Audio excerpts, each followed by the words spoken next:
In South Korea, scattered groups of students continued their violent protest despite the imposition of total martial law. In one city today, Kwangju, rioters destroyed 2 police posts and wrecked a military vehicle. The country had been under partial military control since the assassination 6 months ago of President Park Chung-hee. Now it's complete. Bruce Dunning reports. The military had moved in during the night, stationing troops at government buildings and on university campuses. The generals seized power, canceled what few civil liberties the South Koreans had regained in the past few months, closed universities indefinitely, and, as several Koreans said, took the country back to 1961 when Park Chung-hee seized power. The last remaining civilian leader is President Chae Kyu-ha, who returned Friday night from an overseas trip, ahead of schedule because of the massive demonstrations last week.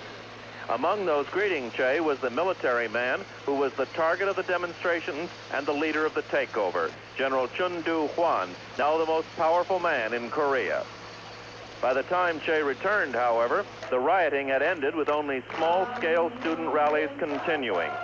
The students' goals were still the same: to end martial law and to oust General Chun from his dual posts as martial law commander and chief of the Korean CIA, the political police.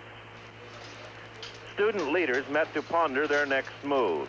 The meeting lasted 24 hours. Then, on Saturday evening, combat police surrounded the building and arrested about half the participants.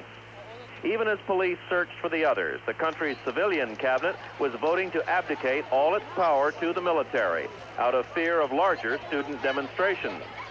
After the takeover, nearly every major political figure in the country was arrested. The military takeover is also a stinging blow to the Carter administration, which has repeatedly insisted on democratic reforms in Korea. The generals became even more nervous last week when there was a series of probing incidents by the North Korean forces along the demilitarized zone. That gave them the excuse they were looking for to interfere with the progress toward greater democracy here, a movement they never really liked to begin with. Bruce Dunning, CBS News, Seoul.